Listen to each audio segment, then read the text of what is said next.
Buenas tardes hermanos, Dios les bendiga. Espero se encuentren bien. Esta es la primera clase que vamos a tener virtual. Espero que siga leyendo el libro de John Bright. Espero sus tareas. Tiene usted el rol de las tareas, así que le voy a pedir, hermano, que me siga enviando sus tareas por mail. Espero que este modo que vamos a tener durante estas 4 clases sea pues de bendición. No es lo mismo tener una clase presencial, pero sí me gustaría que usted tuviera el tiempo de examinar la clase, estar viendo la clase y bueno, para que podamos nosotros evaluar. La evaluación, hermano, estaba planeada, si ustedes recuerdan, para esta vez. Obviamente por el motivo de esta contingencia se han tomado medidas y bueno, vamos a dejar las evaluaciones para el tiempo presencial, para las clases presenciales, y vamos a centrarnos ahorita solamente en las clases en línea, ¿sí? Para que usted las pueda ver, usted las pueda examinar y asimismo pues podamos ya estando presencialmente poder evaluar y ver de qué manera vamos a evaluar. Así que yo le animo, hermano, a que usted siga leyendo entonces el libro de John Bright y me envíe por favor sus tareas. Como ya hemos visto en las clases anteriores, y lo que hicimos fue dar un pequeño contexto geopolítico de lo que estaba pasando durante, antes y después de la entrada de la escena de Abraham, el primer patriarca, ¿sí? Recordemos, hermanos, muchos hablando de la historia de Israel no identifican esta historia de Israel desde Abraham. De hecho, muchos empiezan justamente cuando el pueblo entra a tomar posesión de la tierra, ¿sí? Ya en el libro de Josué, y desde ahí toman y empiezan a narrar la historia de Israel. Pero bueno, nosotros hemos visto que esta historia de Abraham, muchos la conocen como la prehistoria de Israel. En el aspecto geopolítico, nosotros pudimos ver acerca de la región de Mesopotamia, la región de Egipto y obviamente la región de Canaán y de Palestina, que obviamente en ese tiempo no era conocida como Palestina ni tampoco como Canaán.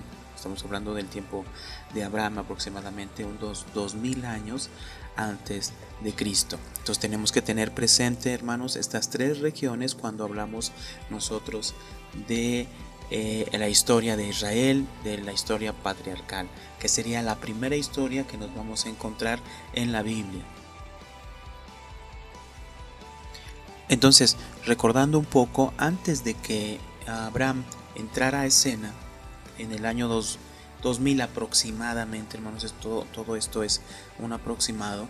Nosotros tenemos que tener en cuenta que antes de que llegara a la escena Abraham, en la región de Mesopotamia, que es una región importante en cuestiones de civilización, había dos grupos que abarcaban gran territorio o eran muy importantes, que eran los acadios y eran los sumerios. Estos acadios y sumerios son obviamente pueblos mucho tiempo atrás de Abraham, pero que nosotros tenemos que tener en este contexto que son pueblos que se mezclaron y que llenaron y poblaron esa ciudad o esa región de Mesopotamia, ¿sí? Antes en el milenio, en el tercer milenio, en el cuarto milenio, tomaron fuerza estas civilizaciones y bueno, eso es lo que estaba pasando más o menos en el área de Mesopotamia. Por otro lado, antes, en el tercer milenio, antes de la entrada de la escena de Abraham, vemos a un Egipto que está surgiendo, que tiene su florecimiento arquitectónico, pero que al mismo tiempo empieza a tener problemas. A mediados del del tercer milenio comienza a tener problemas internos que lo lleva a una fractura total y un colapso total. Y por otro lado, la región de Palestina, de Canaán, en ese tiempo, a mediados del tercer milenio, es destruida prácticamente en su totalidad por pueblos nómadas y semidómadas que vienen a esa región. Entonces, en el escenario, antes de llegar al escenario donde llega a Abraham, donde empieza la historia de Abraham, vemos esas tres regiones muy definidas. Un surgimiento, resurgimiento y estabilidad de Mesopotamia por medio de Ur, de estos reyes de Ur, que en cierta manera tienen un territorio amplio en Mesopotamia y que son descendientes sumerios y obviamente mezclados con acadios. Por otro lado, Egipto, justamente antes de que entre escena Abraham, vemos a un Egipto que empieza a surgir y a resurgir de una manera muy grande y en cierta manera en ese tiempo empieza a crecer en todos los aspectos, ¿sí? Entonces es una región muy importante Egipto, y en ese tiempo Egipto tiene un florecimiento muy importante. Estamos hablando aproximadamente ya cercanos al segundo milenio. Y en el área de Palestina, pues vemos que está empezando a reconstruirse por la destrucción de estos pueblos nómadas que vinieron a esta región. Entonces está listo el escenario, si lo podemos ver de esta manera, listo el escenario para el surgimiento y para que llegue a escena histórica, si podemos decirlo así, Abraham, ¿sí? Y de ahí empiece la historia del pueblo de Israel como la conocemos, ¿sí? Ahora también hemos visto la etapa del año 2000 al 1500. Esta etapa del año 2000 al 1500 está relacionada con exactamente la etapa patriarcal que nos menciona la Biblia desde Génesis capítulo 12 hasta que el nacimiento, el surgimiento de Moisés en el libro de Éxodo. Realmente es esa etapa patriarcal que abarca este periodo de tiempo, ¿sí? También en el contexto geopolítico, tanto Mesopotamia como lo que es Egipto y Canaán tienen su contexto individualmente, ¿sí? Tanto en Mesopotamia, en ese periodo de tiempo, empiezan a surgir bastantes más grupos, empiezan a crecer ciudades importantes y surgen ciudades y pueblos importantes que vemos en la Biblia. Uno de ellos son el pueblo amorreo. El pueblo amorreo surge en este tiempo, empieza a tomar gran fuerza. Es un pueblo guerrero totalmente y que es un pueblo que podemos ver nosotros en la Biblia. De hecho, la Biblia menciona que este pueblo proviene de Cam, ¿sí? Por eso tenemos que tener un poco de entendimiento en este aspecto, que es un pueblo que siempre está en contra del pueblo de Israel, e Israel siempre va a ir contra este pueblo amorreo. Aparte del pueblo amorreo, hay varias ciudades que toman relevancia en este periodo de tiempo. Es el surgimiento, por ejemplo, de Babilonia, el surgimiento de Asiria, y una ciudad importante que toma renombre es la ciudad de Mari. Vemos que hay otros grupos que empiezan a surgir junto con Babilonia, con Asiria, con Mari, con Ur, y empieza a haber una inestabilidad totalmente en la región.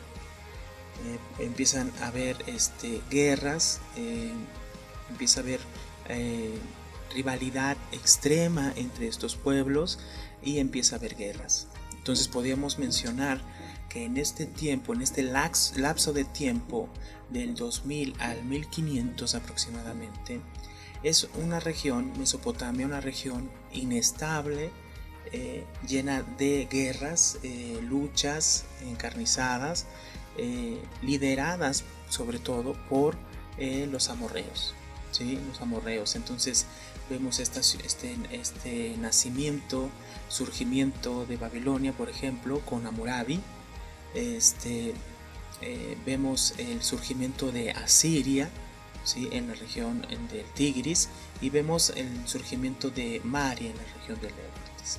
Por otro lado, si vemos Egipto, tenemos que Egipto en ese periodo aproximadamente alcanza una de la prosperidad, hablando arquitectónicamente, su florecimiento es increíble, ¿sí? Florece la medicina, las matemáticas, la literatura, empieza a haber el desarrollo de escritos. Entonces vemos que culturalmente Egipto en ese tiempo, en ese lapso de tiempo, empieza a florecer de una manera impresionante, ¿sí? Así que vemos nosotros que también en Palestina, sin en cambio, aproximadamente en ese periodo de tiempo, tras ahora sí podemos llamarle el cataclismo que sufrió a principios o comenzando el segundo milenio, ahora esta parte del segundo milenio, estos 500 años, Palestina empieza a recuperarse, ¿sí? Después de que fue destruida, pues empieza a recuperarse y empieza a crecer como civilización, empieza a crecer desde ese momento. Ahora, Egipto en este tiempo, aproximadamente en el siglo XVIII, empieza a declinar su poder. Tanto declinó su poder, tanto fue disminuyendo su poder de ese florecimiento cuando inició el segundo siglo, que dio cabida, había tanta inestabilidad, hermanos, en Egipto, que dio cabida para que personas extranjeras o extranjeros llegaran a Egipto, conquistaran Egipto y gobernaran Egipto durante un tiempo bastante amplio, aproximadamente unos 100 años o un poco más. Estamos hablando aproximadamente. Este grupo que llegó en ese lapso de tiempo, aproximadamente a finales del siglo XVIII y a mediados del siglo XVII, son llamados y se conocen como los Hicsos. Este pueblo es un pueblo, o este término es un término muy famoso. ¿Por qué? Porque se relaciona mucho este término con el pueblo de Israel. Hay algunos que incluso llegan a pensar que estos Hicsos son en realidad el pueblo de Israel, pero en realidad no se ha demostrado realmente que sea así. Por el contrario, se ha demostrado que estos pueblos o estos Hicsos llegaron a Egipto aprovechando su inestabilidad y que había declinado su poderío, y aprovechando esto llegaron al poder, tomaron el poder en dos oleadas. Llegaron primeramente a finales del siglo XVIII y ya más organizados, mucho más organizados, con guerreros más preparados.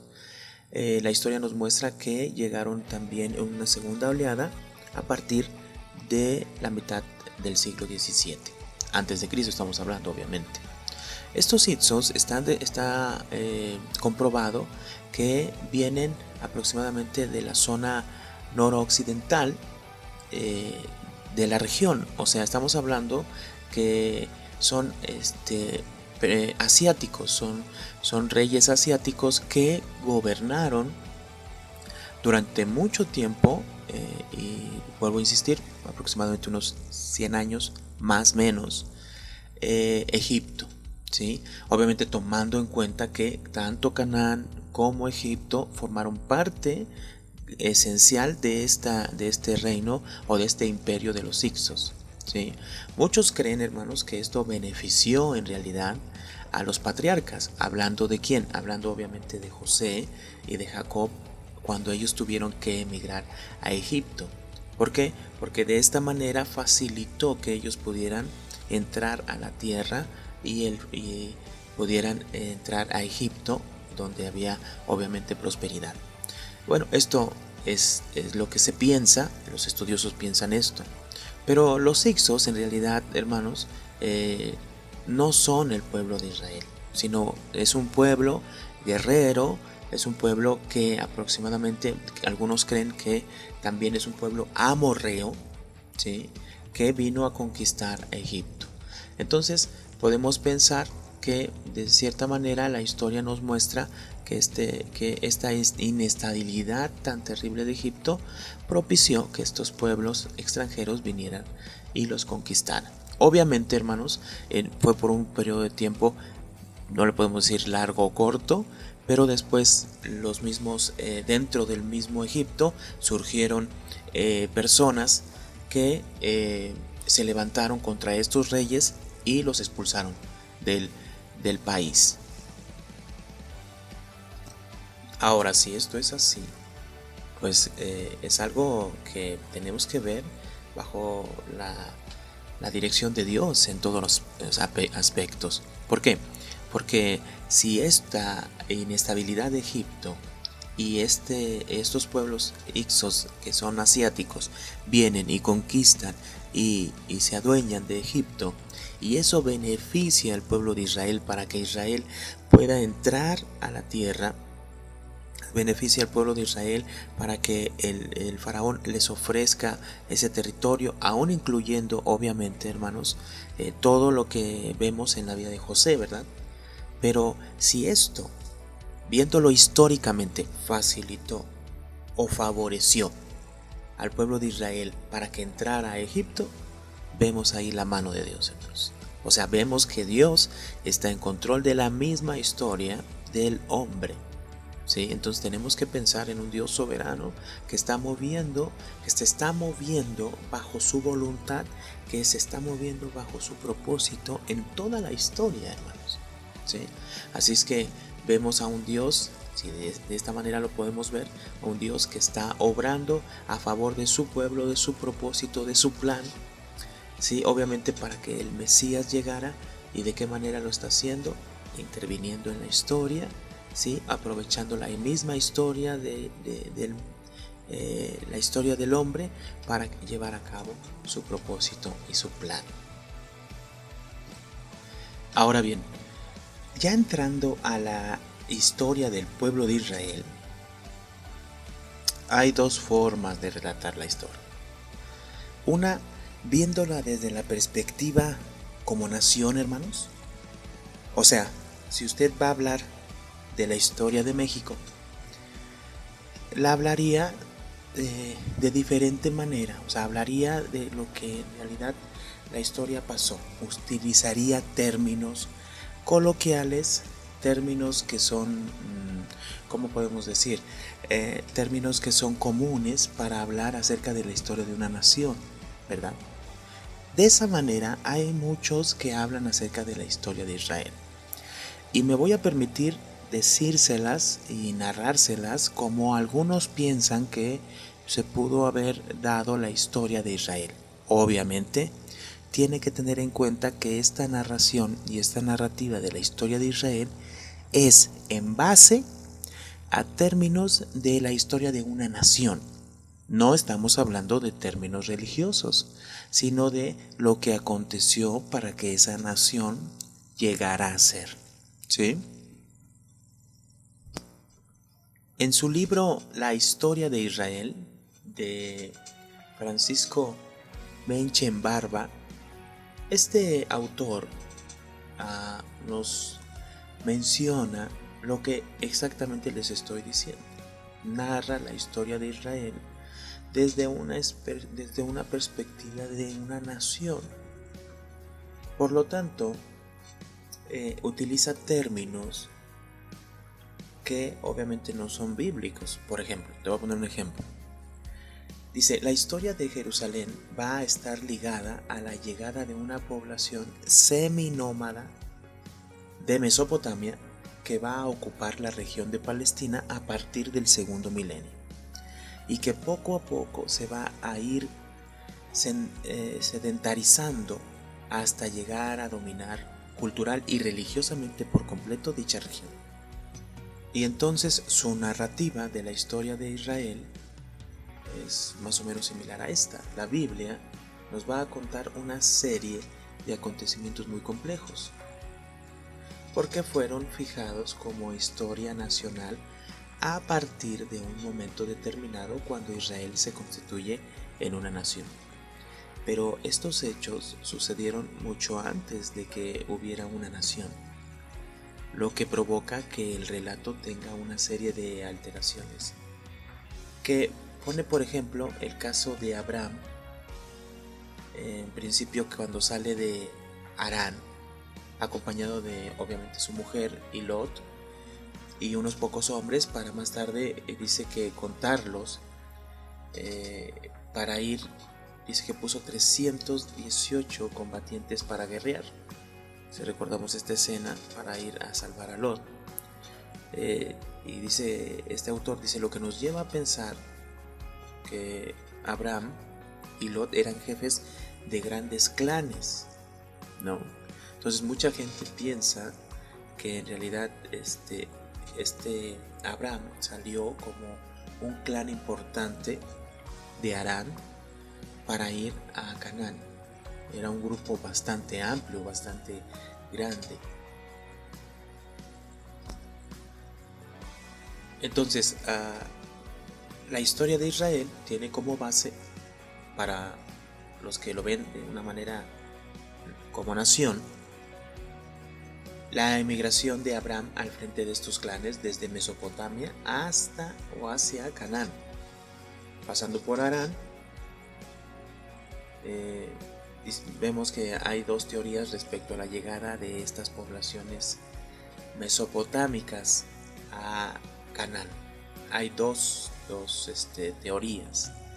La primera sería una invasión que llegó a invadir, como una gran migración de amorritas que poco a poco se instalaron en Siria y en Canaán. Entonces, viéndolo como una nación, hermanos, muchos lo ven como que Abraham, un hombre importante, con un clan importante, muchas personas, era una persona que iba invadiendo o que llegó invadiendo Canaán y inclusive Siria, hablando que cultural y religiosamente floreció en Siria y en Canaán, y que se extendió durante todo el tercer milenio, colapsándose durante el último cuarto del tercer milenio, siendo sustituida por una cultura pastoral predominantemente no urbana.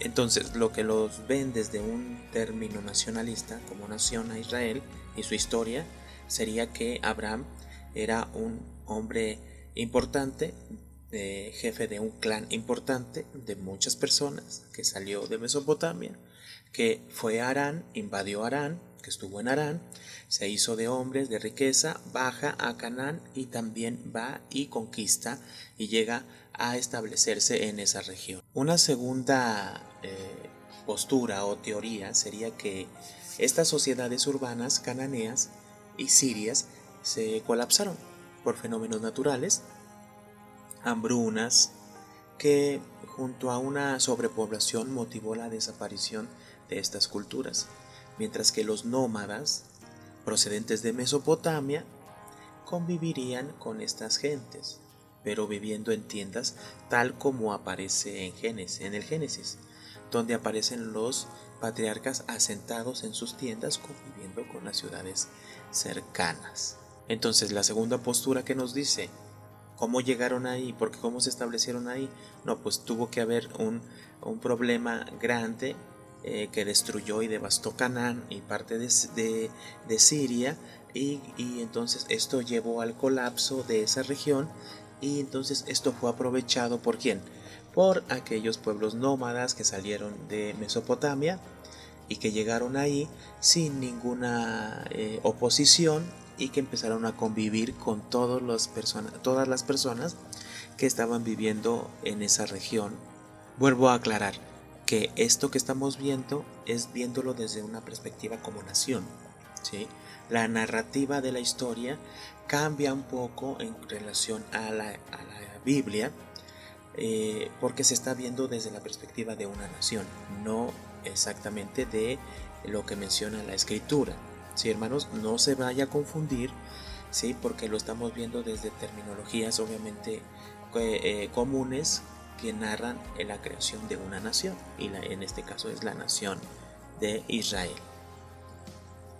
Ahora, Abraham y su clan se instalan en el sur de Palestina, en Mamre, cerca de Hebrón.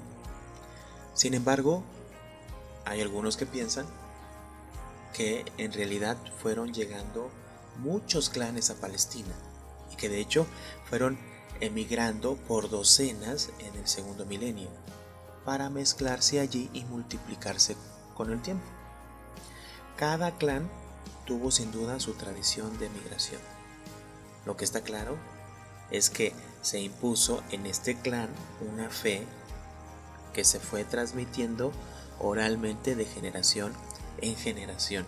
Vean cómo se piensa, ¿no? O sea, ya hablando en términos, obviamente coloquiales, términos humanos acerca de la historia de Israel, se piensa que este era un clan como los demás y que tenía una fe especial que se fue transmitiendo de generación en generación. En Mamre, Abraham adoró al Shaddai, ¿sí?, que pudiera ser el primer nombre con el que fue adorado Jehová. Allí, Abraham, sin descendencia, toma a la sierva Agar, la cual le fue dada un hijo, y este fue Ismael, y adoptó al siervo Eliezer de Damasco. Después baja a Egipto, donde hace pasar a su mujer Sara como su hermana. Por fin Sara da a luz a un hijo, Isaac, que Dios le pide que sea sacrificado en el monte Moriah, que obviamente este monte correspondería a donde se construyó el templo y que sería sustituido por un cordero.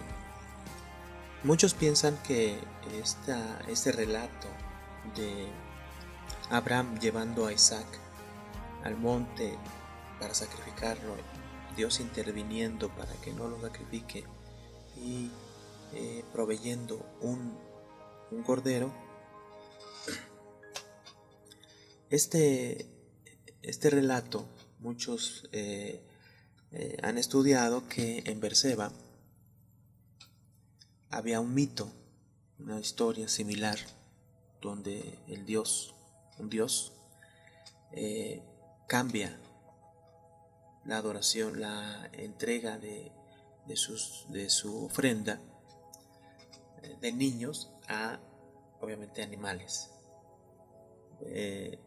Y muchos piensan que este relato que nos muestra la escritura es un relato que no es real, sino que viene siendo en realidad ese mito o esa historia que se contaba en Berseba acerca de este Dios que cambia la adoración de un hombre, el sacrificio de un hombre por el sacrificio de un animal. Obviamente esto no es así. Entendemos que esto fue real en la vida de Abraham y que Dios tiene un mensaje muy profundo a través de esta historia. Ahora, respecto a todo lo que vemos que se enseña en la vida de Abraham, vemos algunas cosas que no podemos entender, que son muy culturales de ese tiempo, ¿sí? ¿A qué me refiero? Hay una ciudad llamada Nusi, que está aproximadamente en la zona de Mesopotamia, en esa zona. Está en la zona norte, ¿sí?, casi pegada al Tigris, y es una ciudad importante. ¿Por qué es importante? Porque en esta ciudad se encontraron vestigios de textos cuneiformes, o sea, textos que provienen de Mesopotamia, con esa escritura. Estos textos, sí, dentro de estos textos hay vestigios o se encuentran algunas tradiciones que nos dejan ver y nos vislumbran por qué Abraham y por qué se hicieron ciertas cosas en la historia de Abraham. Por ejemplo, cuando Abraham adopta al esclavo Eliezer, esta es una costumbre que nos cuentan esos textos de Nuzi. Los matrimonios sin hijos ponían a adoptar un hijo que debía servir durante toda su vida y heredarles a su muerte. Sí, si nosotros vemos en el capítulo 17 de Génesis, eso es lo que nos muestra la escritura, lo que Abraham le dice a Jehová acerca de que este Eliezer va a ser quien lo va a heredar, ¿sí? Pero también la tradición decía que si nacía un hijo natural, el adoptado tenía que devolver el derecho de herencia, ¿sí? O sea, ya no le tocaba ninguna herencia. Por ejemplo, en el caso de Sara, ¿sí? Que dio a su esclava Agar como concubina a Abraham.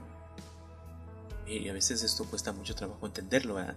Pero vemos en algunos casos matrimoniales en los escritos de Nuzi que obligaban a la esposa, si no tenía hijos, a proporcionar una sustituta a su marido. Si de esta unión nacía un hijo, la ley de Nuzi prohibía la expulsión de la esclava y de su hijo. Y esto, hermanos, nos explica la resistencia de Abraham. Pues sí, lo que Abraham pensaba al expulsar a Agar y a Ismael, que es algo que Dios les dijo. Pero tenemos que tomar en cuenta que era algo que estaba prohibidísimo por la ley hacer eso, ¿sí?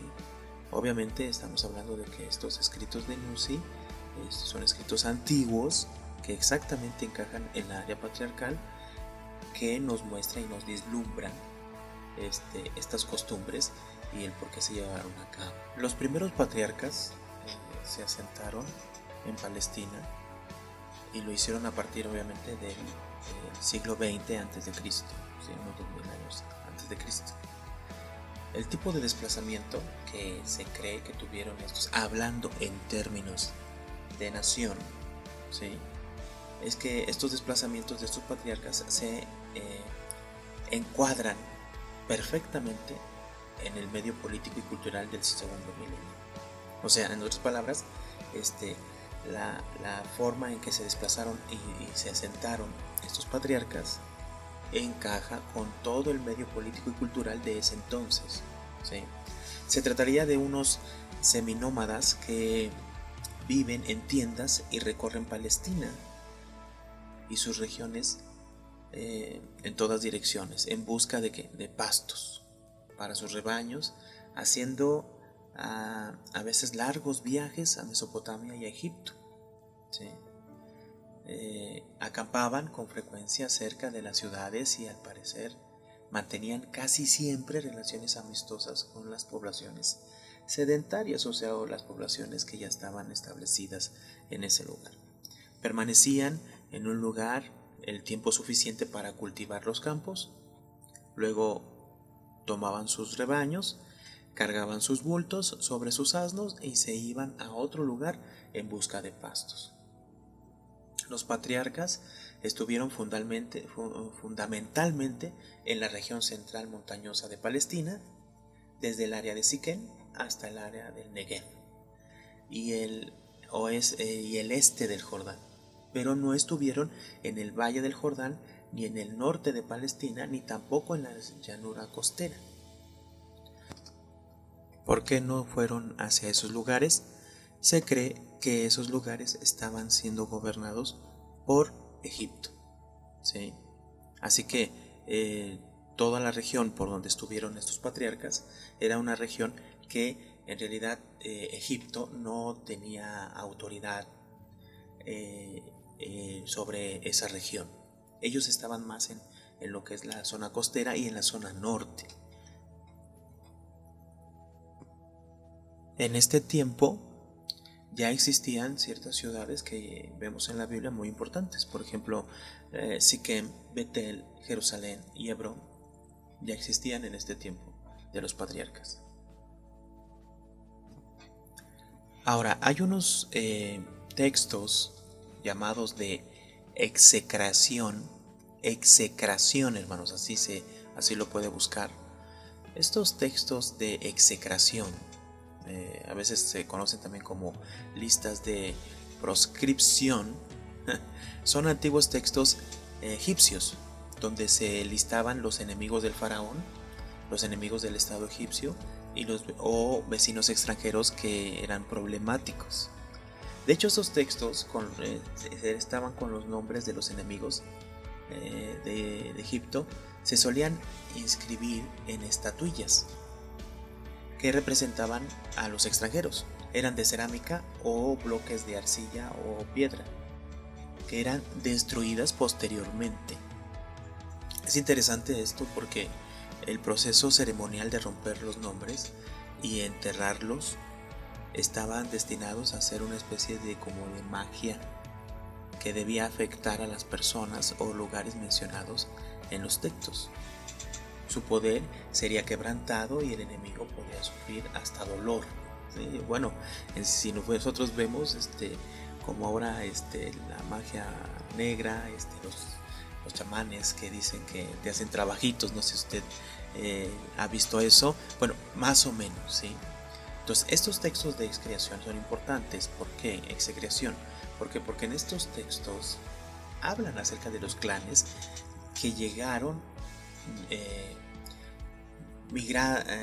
como grupos migrantes de los pueblos semitas noroccidentales que trajeron una población nueva a Palestina aproximadamente en el año 2000 antes de Cristo.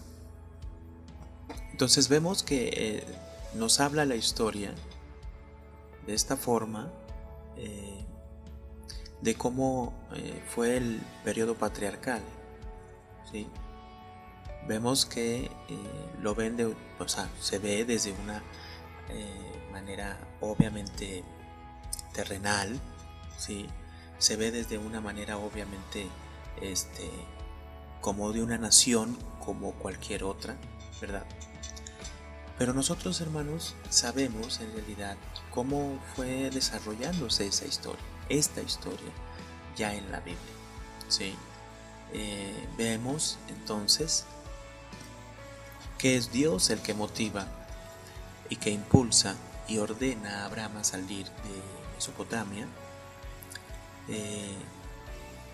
Va a Harán y después baja a Canaán, y Dios le hace una promesa, le da una promesa, ¿sí? ¿De qué? De que Dios le va a dar esa tierra, de que Dios le va a dar una nación, va a ser de él una nación grande, ¿sí? Y vemos cómo Dios va desarrollando esa promesa que Él está dando a Abraham. Pero también hay algo, hermanos, que se va desarrollando a través de esta promesa de darle una nación y ese territorio. Sabemos que Dios quiere hacer un gobierno, quiere formar un reino, ¿sí? Con su pueblo, y para formar la formación de un reino se necesitan 3 factores. ¿Cuáles son estos 3 factores? Necesita un gobierno, un rey, una soberanía, se necesita un territorio y se necesita un pueblo. En este caso vemos a Dios escogiendo a Abraham para formar de él una nación, multiplicarlo, dice en la escritura, como la arena del mar, las estrellas de los cielos, y darles esa tierra de Canaán. ¿Para qué? Para que Él sea el Dios y Señor de ese pueblo. Entonces vemos que Dios quiere hacer un reino, pero también a través de ese reino que Dios quiere hacer hay una promesa que se va repitiendo una y otra vez acerca de la simiente y de la bendición que viene acerca de la simiente. Y sabemos que esa simiente es Cristo. Entonces ese reino que se va a formar es a través de este Jesús prometido como la simiente en el libro de Génesis. Entonces vemos que Dios va obrando en la historia de Abraham, en la historia de de Isaac y la historia de Jacob, y hasta llegar hasta José, y con José el pueblo de Israel llega a Egipto. ¿Sí? Entonces podemos ver, hermanos, usted se sabe la historia bíblica, ¿sí? Sería bueno que usted leyera desde el capítulo 12 hasta el capítulo 50 de Génesis, para que usted se diera cuenta cómo es que Dios está obrando, ¿sí? Obviamente esta es la clase de historia de Israel. Vimos ahorita un contexto, entonces estamos viendo un contexto geopolítico antes, durante el periodo patriarcal, qué es lo que estaba pasando alrededor. Vimos cómo se narra la historia de una nación, en este caso la historia de la nación de Israel, viéndolo desde la perspectiva humana como una nación, ¿sí? Pero usted seguramente va a ver, viéndolo en la Biblia, va a ver cómo Dios está obrando y cómo Dios está llevando la historia para que este cumplimiento de este Mesías y de este reino de Dios sea cumplido. Y como lo vemos en la vida de nuestro Señor Jesucristo, vino a este mundo, cumplió al venir a morir por nosotros y a darnos una nueva vida en ese reino de Dios en el cual nos encontramos. Hermanos, por el momento es todo. Voy a hacer un grupo de WhatsApp donde recibiré preguntas. Esas preguntas en este grupo de WhatsApp solamente son preguntas acerca de la clase, ¿sí? Por favor, tengamos respeto de todo lo demás. Vamos a buscar no alterar este grupo, no ensuciar este grupo con muchas cosas que se pueden hacer, ¿verdad? Estar mandando fotos, ligas, etcétera. Pero todas las preguntas acerca de esta clase, por favor háganmelas en WhatsApp, y yo con gusto las voy a responder para tener así una interactividad entre nosotros, a la distancia obviamente. Pero bueno, me gustaría que usted fuera, viera escuchara esta clase y me mandara un mensaje diciendo algunas de sus dudas, algunas de las preguntas, o si quiere añadir algo. Obviamente lo retomaré yo en la siguiente clase para que podamos ir pues caminando de la mano, ¿sí, hermanos? Por el momento pues es todo, y que el Señor les bendiga.